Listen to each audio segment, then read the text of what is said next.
Hey, welcome to Conversations with my dear friend, Jeff Conway.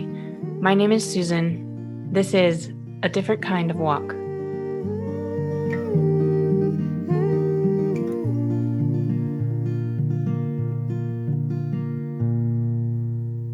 Hello.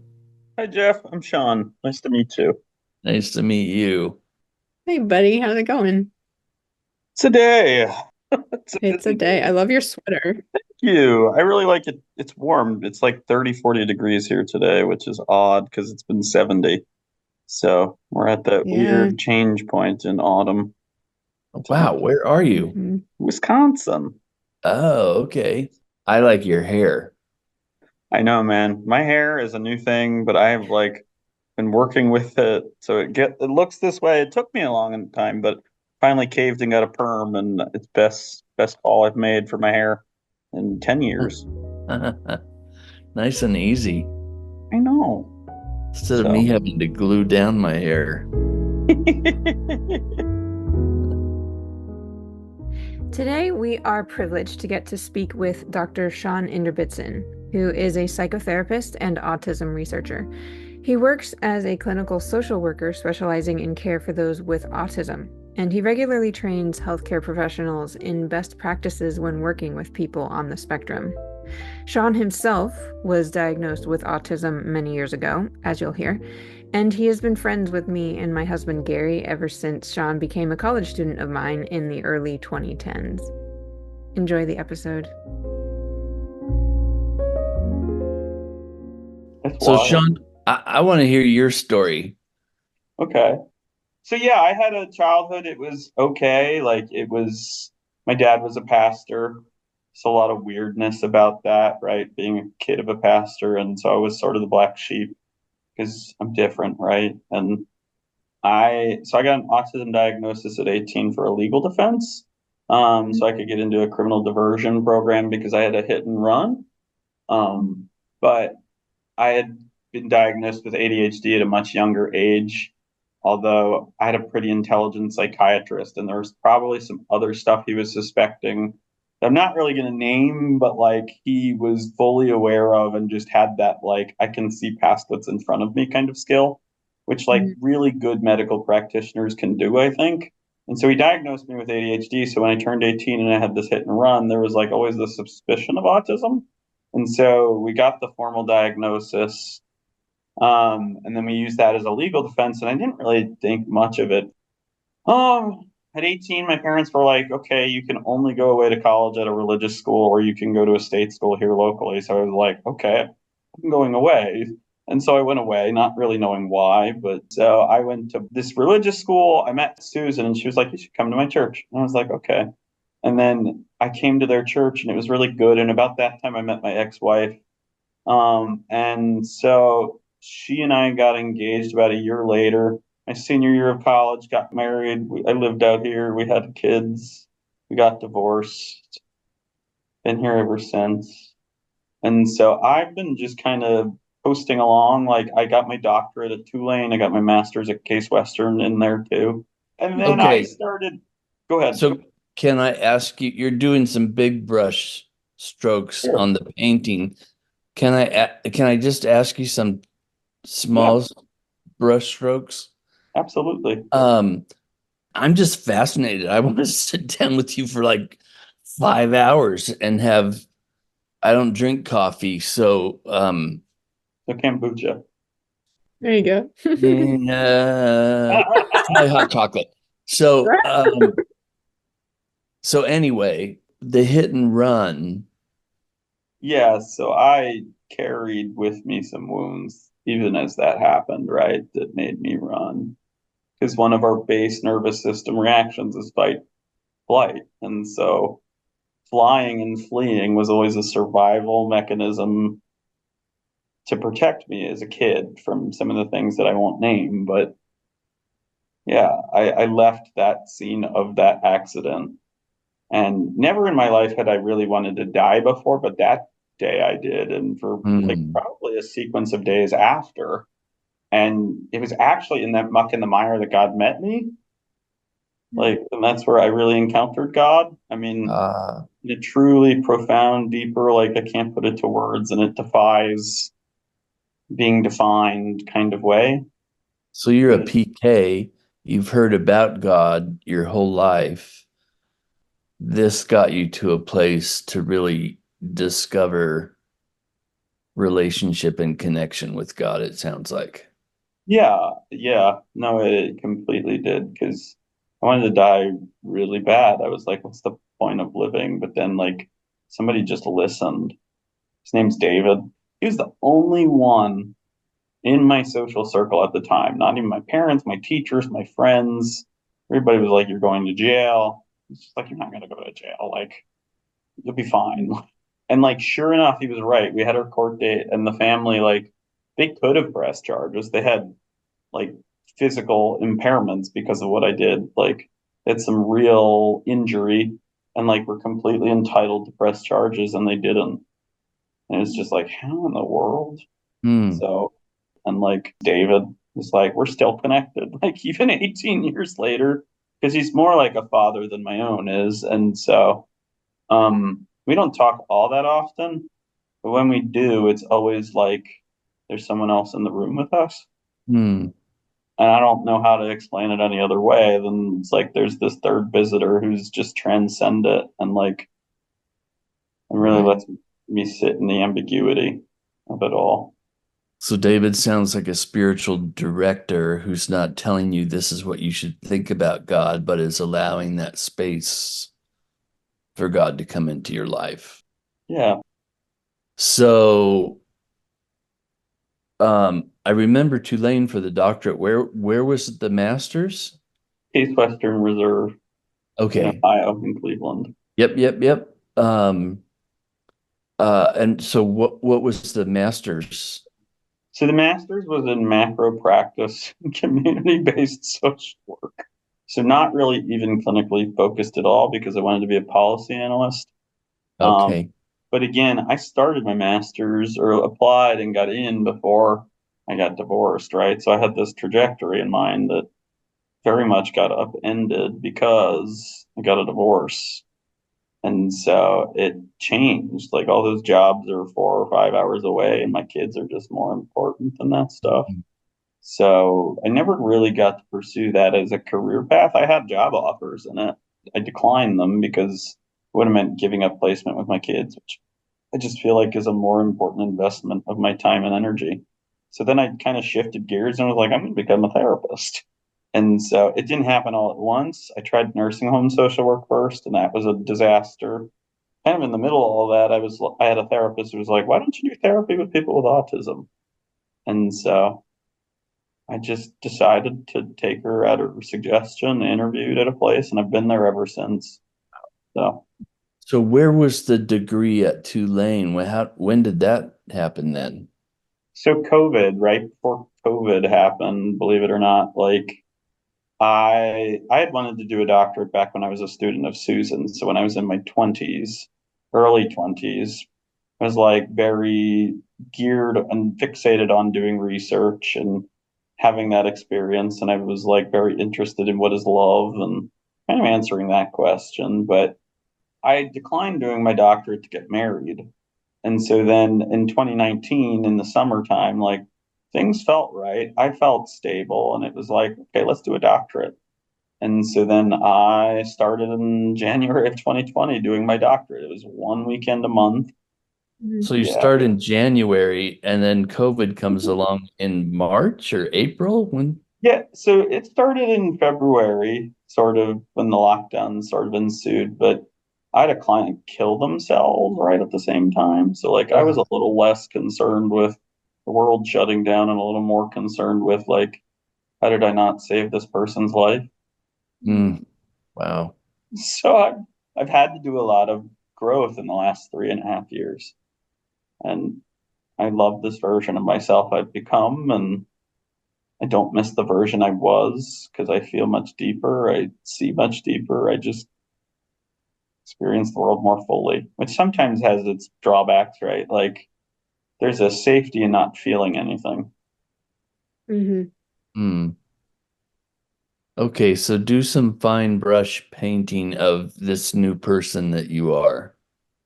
this new person I am, I wrote a book. It's called Autism in Polyvagal Terms for W. Norton with my friend Stephen Porges, who is like one of the kindest, gentlest souls I've ever met. He created polyvagal theory in 1994, probably potentially earlier than that, but that's when he really gave what he sees as his iconic paper. And so we got introduced through a friend of a friend, and he met with me finally very graciously. And I just took a long time. I was like, "Do you want to write a paper together?" And he's like, "Sure." On autism. Okay. And then he started involving me and stuff. And I was like, "What is going on?" And it kind of worked. It was really me working out for therapists and for myself in a lot of ways. What are things that can help make me more flexible and more socially connected to people? And I'm still not sure I've got it all figured out, but like, to give you a sense of it, like I used to believe that dating was you met a girl, you went to dinner, you had sex, and then you were in a couple. And now it's like you meet a person, you get to know them, and if it's right, you tease out all the rough edges. And so, like, there's some depth to this version of me. Okay. There's some loss to this version of me. There's some stability that just wasn't there before. And how about the third in the room, meaning going back to your description of David and your conversations with him and knowing that third in the room was there? Where's that third in the room for you now? That third in the room is just very active, and it's really interesting because I couldn't be probably more removed from church in this season of my life, but couldn't be more connected to the Bible and Jesus than I've ever been, which is really like what? But like, I really tend to think that the divine, this third in the room, if you will, like for me, shows up in like my relationships. That in regulation, you can live with the tension in the body. So like my body's never been more tense about something, but also like it's not overpowering or overwhelming. It coexists. And so like I find the third in the room in that. I read Psalm 13 quite a bit because it's 6 verses long, and in the first 4, it talks about how long, O Lord, must I suffer? And then in the last 2, it talks about God's resolution. And so it's like this parallel between like you live in the tension for a long time, and at some point he resolves it and changes it. Maybe it's what you want, maybe what it's not. And for the psalmist, it's what he wants. But like I had a patient frame it to me as God brings things to pass, not to stay. And so that's kind of the mantra that I just live in these days with him. And it's not easy, but there's this weird juxtaposition to living in the tension and the pain to get to the beauty and the wonder. And you are getting to the beauty and the wonder then. Yeah, bit by bit. It's not all at once, but it's bit by bit. And I feel more, I think more. I mean, I think more about how what I'm going to do makes people feel than I've ever in my entire life.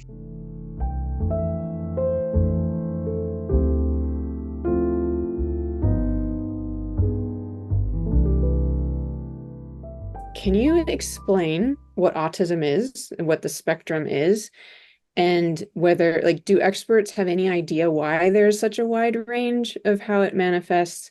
And then I do want you to explain what is polyvagal theory? Like, where does that come from? What's that mean? And why is that such a big deal in your field? Okay, so let's talk about what autism is. Let's talk about history, because I think history is a really good teller of what we know things to be, but doesn't necessarily tell us all the truth, but gives us a place to begin. So in the 1940s, there was this guy named Leo Kanner in Germany who started writing. It was him and a man named Hans Asperger who, about the same time, both wrote about these children they worked with who were incredibly gifted, but really fixated on specific things. And so they wrote about them not knowing about each other. And then they talked about how they were very socially not connected to the world. There's a word for autism in some language where it's like the definition means in your own world. right? Like Mm. completely not concerned with or caring for the rest of.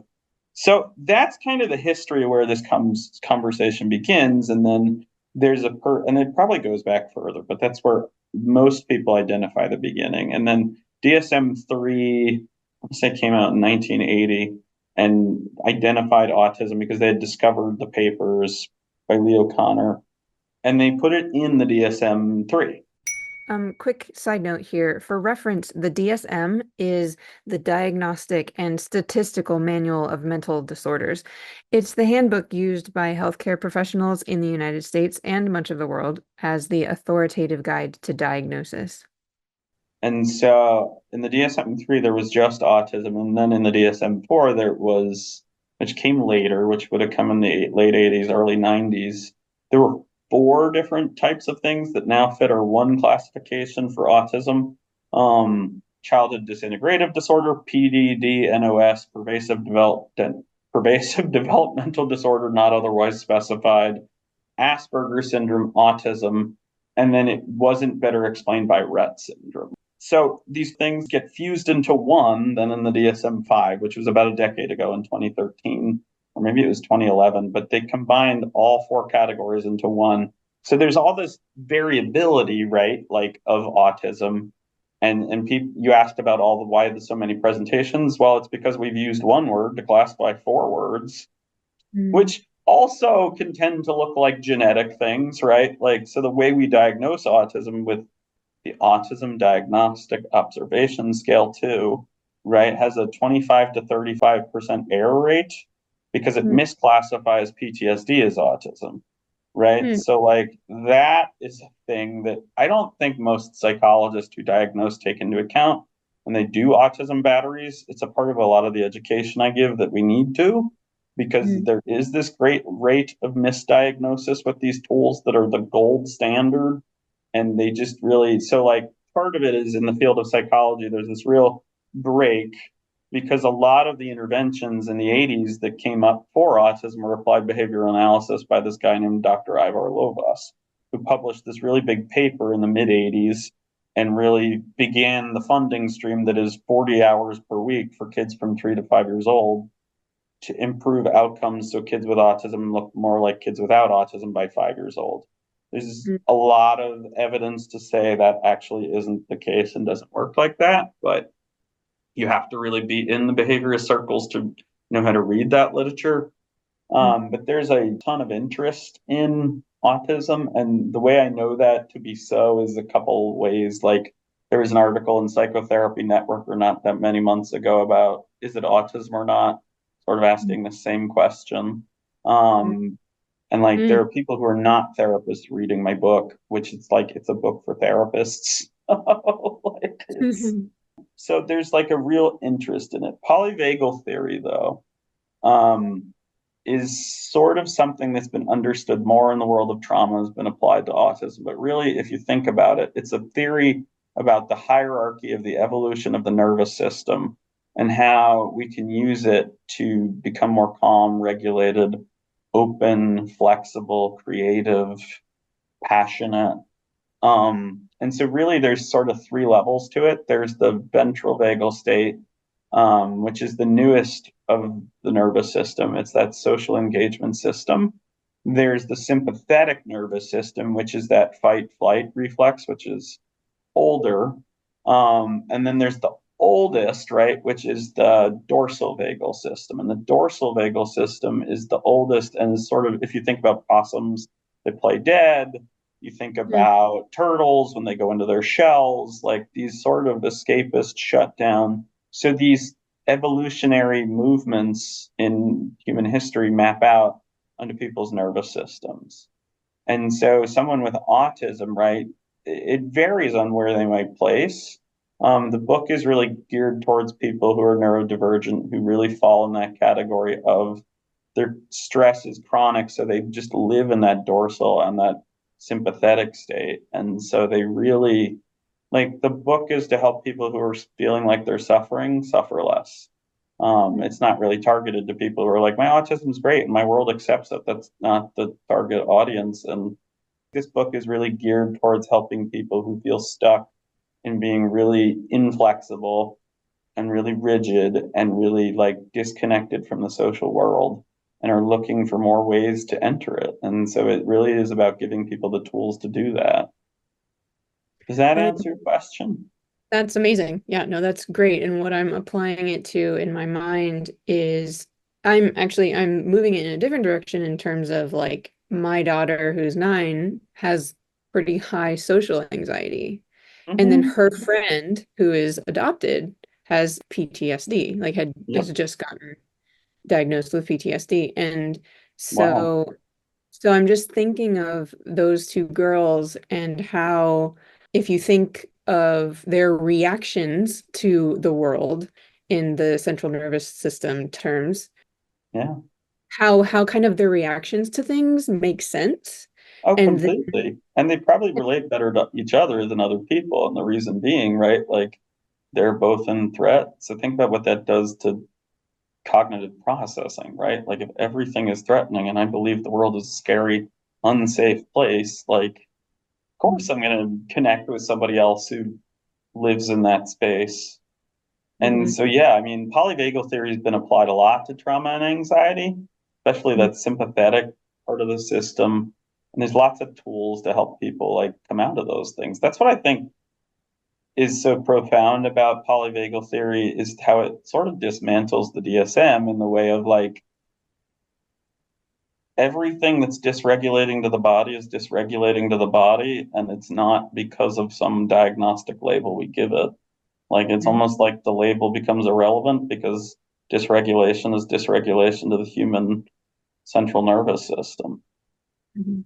But that actually gives me reminds me of like the subtitle of your book, New Possibilities and Interventions, which sounds so hopeful. um is just really beautiful. It's just like, no, yes, you have autism, and I know that that looks different for everyone, and I know that's probably caused a lot of difficulty in your life, but there is still hope for you to have tools to learn how to cope. Or at least that's what I'm getting from it. Is Yeah, that no, you're right? right on the money. There's a quote I'm thinking of that I'm just trying to pull up. Because it is hopeful, centering on human strength and capacity. My favorite part of the book is the chapter on values, and there's this quote on organicity. So part of my book is derived from this work by this woman named Pat Ogden, who created this thing called sensory motor psychotherapy, which is a body-based trauma treatment. And she was a student of Bessel van der Kolk. Pat's work, though, she talks about organicity in her work, which refers to the wisdom of all living systems. But she derives her work from work she did in the 80s and the 90s, which was really called the Hakomi method. And there was this man, Ron Kurtz, and he used to say the impulse to heal is real and powerful and lies within the client. Our job is to evoke that healing power to meet its tests and needs and to support its expression and development. We are not healers, we are the context in which healing is inspired. And she cites that. But really, like that speaks to the heart of what you're talking about. Like Steve and Pat are friends, but like they both agree that like the depth and the drive and the meaning really comes out of like humans experience, right? Like if you have autism or you have trauma or you have depression or anxiety, it's not a fixed thing, right? Part of what makes the body so wild is like it just knows, and like Mm, it really does have this great healing capacity. And like the test of being a therapist or a healer isn't how good you can heal a person, it's about how much space can you create for that healing to unfold on its own. mm. Yeah.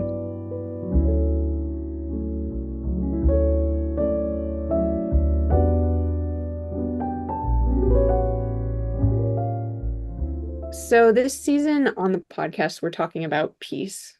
And because of autism's effect on your central nervous system, I've heard you mention before something about your resting heart rate is actually much higher than the average person. Now, Oh, it in was, my yes.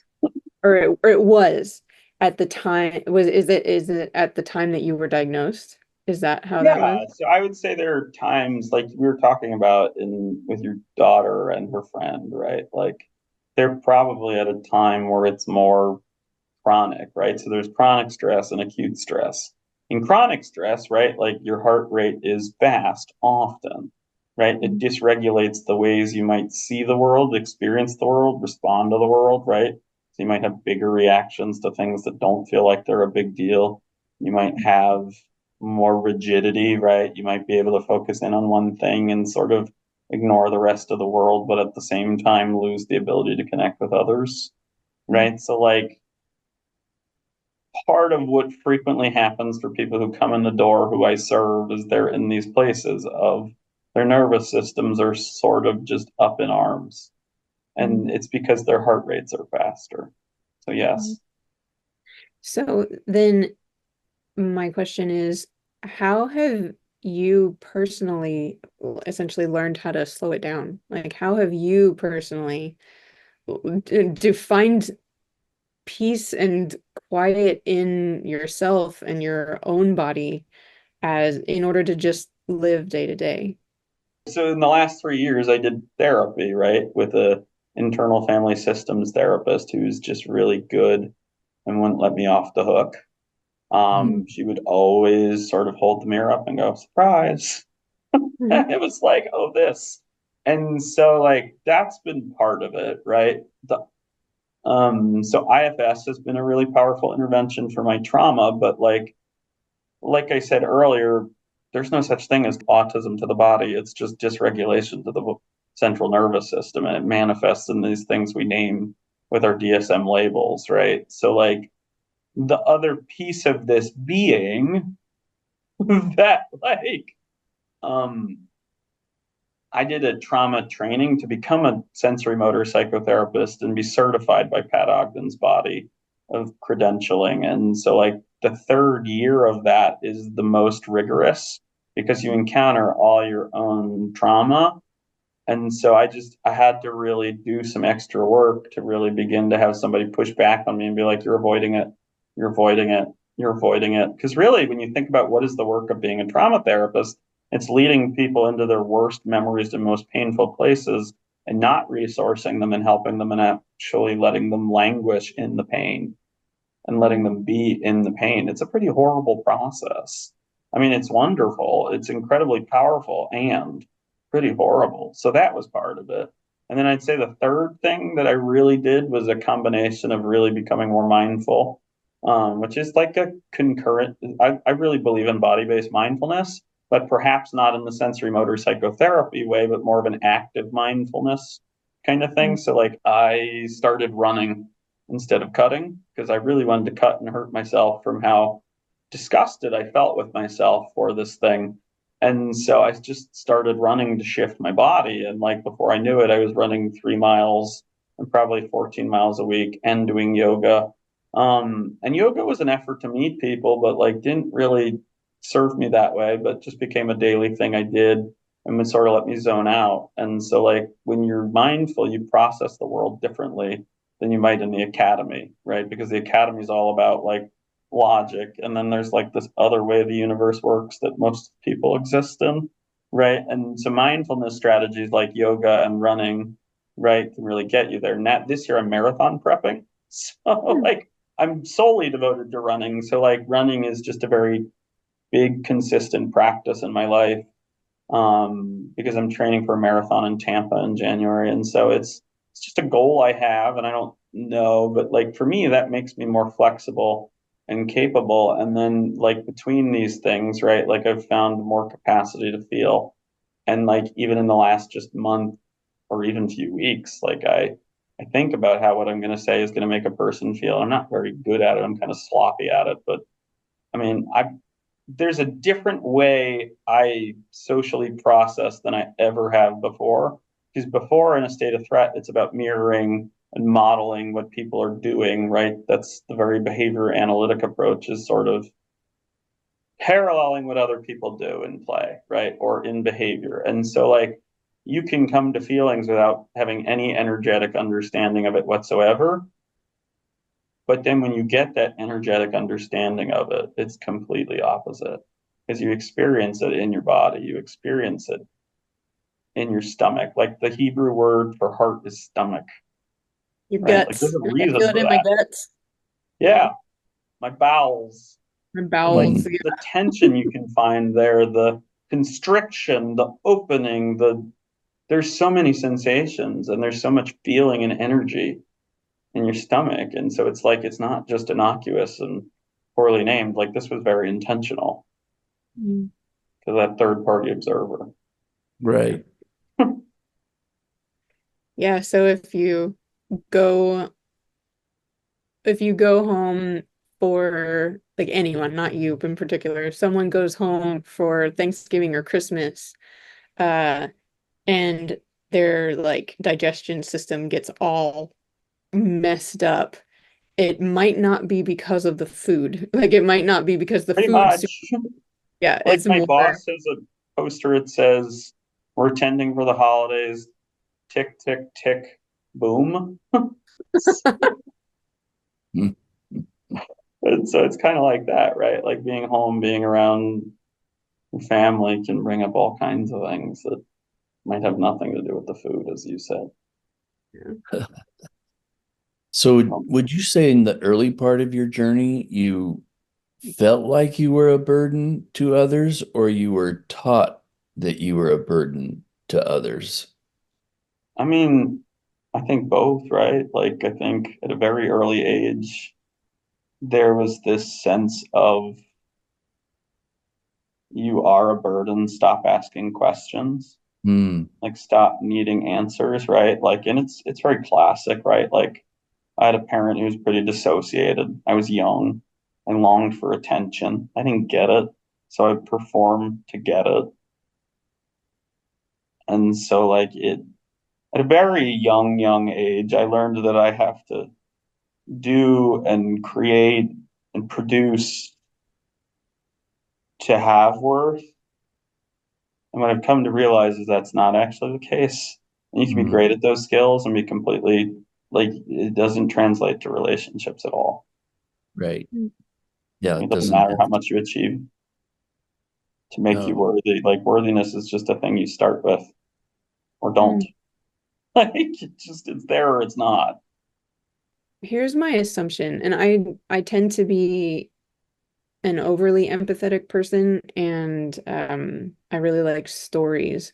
So when I think about you as a child, and when I think about someone who would even get to the point where their parents have taken them to have a therapist as a child, that makes me think that your parents were experiencing you in a particular way that made them think that either there was something wrong or there were behaviors that they thought were different than other people, and they probably didn't know how to handle it.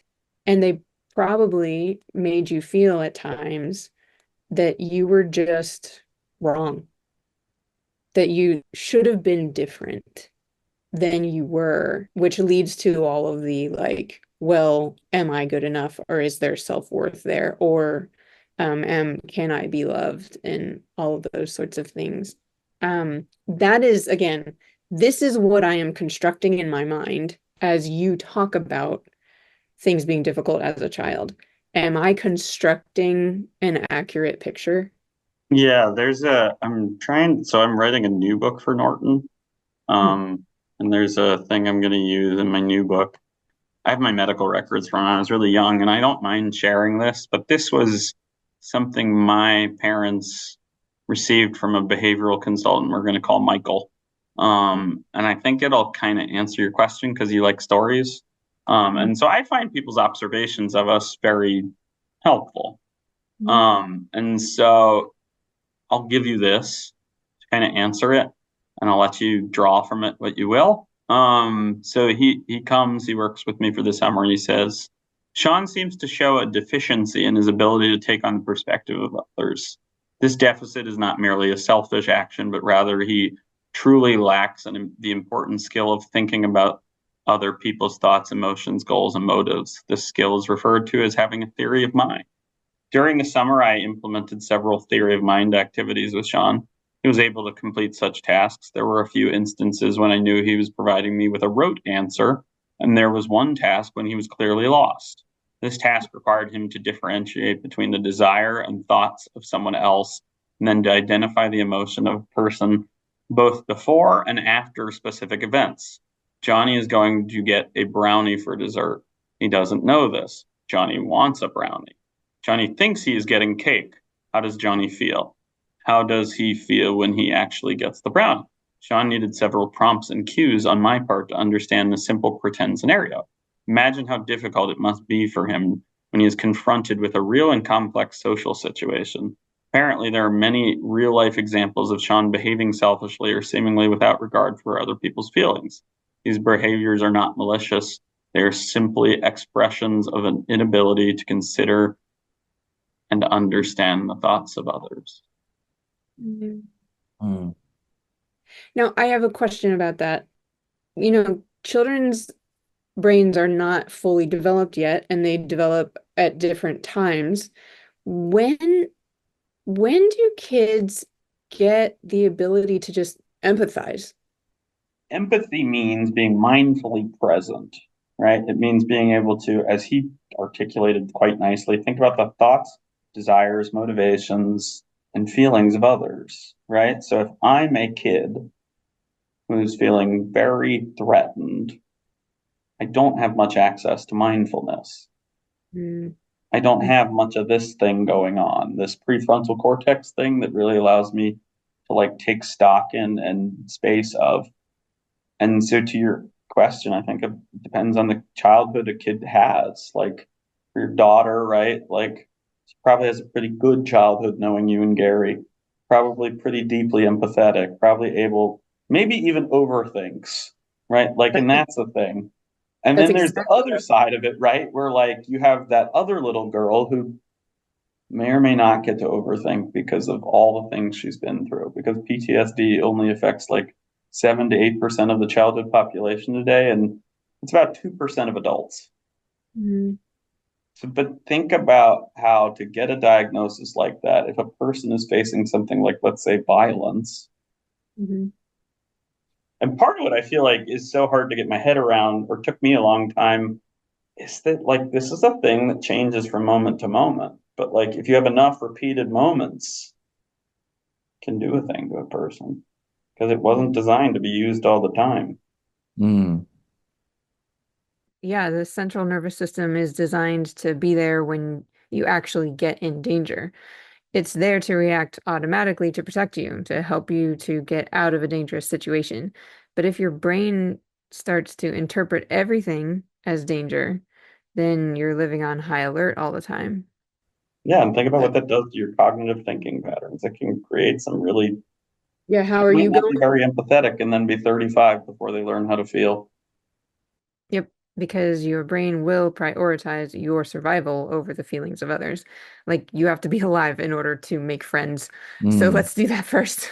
Um, and that's not an intentional or chosen selfish thing. It's just what your brain automatically does. Yeah, there's nothing malicious about it, but could in that fact have been an experience my parents were having of me. And you think Yeah. about how morality, like a job like Jeff's, like being the moral arbiter, and then you map that onto my father, right? And how they might have made sense of that and said, oh, you're being sinful. Mhm. How do we correct this sin? Mhm. Does a Yeah, number on a person's self worth. Mm. yeah, for sure. Um, I wonder, there are some times when I think about our son in that way, where like yeah, there are times when he does stuff that seem just okay, so we tell this story of like if there are 5 pieces of pizza and there are 5 people in the room, he will try to figure out how he can get as many pieces as possible. Like there isn't the like, okay, well, this makes sense, one for each person. Like it's just not automatic for him. And that it's so easy, I think, for me and Gary, especially Gary, to look at that and be like, man, you are so selfish. And and then there's part of me that's like, I feel like he just has no idea. Like I think Right. He He might just, really like pizza and be in his sympathetic nervous system at that moment, not really being mindful. Yeah. Yeah. I mean, I'm just beginning to try to notice how does this part of me that's calloused and cold show up? Because its method, like it's kept me alive and survived, right? It's been Mm. very protective, but also Mhm. like we're kind of trying to find a way out of it needing to do what it does because this part is got this terrible job of like having to be unfeeling so that I can do the amazing things I've done, but the amazing things I'm doing might be slowly killing me inside. like, because the cold, standoffish ability to focus keeps you from forming connections with people. Yeah. And so it's like this really weird relationship of like, we got to find a better way. Mm. So, in hearing all of this, I would encourage you to continue to surround yourself with people to facilitate you experiencing that third in the room, specifically talking to you about that third in the room, that mystery, that presence of God's love for you. That would be my hope as you journey, because you're journeying through deep, uh, dark, and wonderful worlds, and to have that encourager or those encouragers by your side. I I pray that for you. I hope that for you. Well, I think it's about embracing that I'm a blessing, not a burden. Amen. Really taking stock in that and really noticing these horrible ways I've had to survive and trying to unlearn how. Yep. So I Yeah. really appreciate that. And I do have some people like that. I just been marathon prepping and that's been like a thing. And that's Oh good. gosh, yeah. As soon as you said that, I go to the breathing with running. I can't run across the room right now, but um when I ran, it was two strides were a breath in, two strides were a breath out. There was just so much beauty and rhythm to running that, yeah, loved it. There's something absolutely phenomenal about just moving over like 20 miles, like, and seeing yourself grow. Like this summer, I started at my maximum was 4. I now can do 20. I've done it 3 times, which just blows my mind because it's like, how did I gain the capacity to do that? And like, it used to be I could only go 4 miles without water. Now it's 10. So it's Mm, like, it's just the capacity for expansion and contraction and constriction in the human nervous system is just so fascinating. yeah. Well, I'm gonna let you guys go. Sean, you are a joy in my life. Thank you for Good. the time. I really enjoyed the conversation. Amen. Wonderful blessing. Thanks, man. Take care, guys. Bye. Bye. Thanks for joining us for A Different Kind of Walk. Until next time, live well.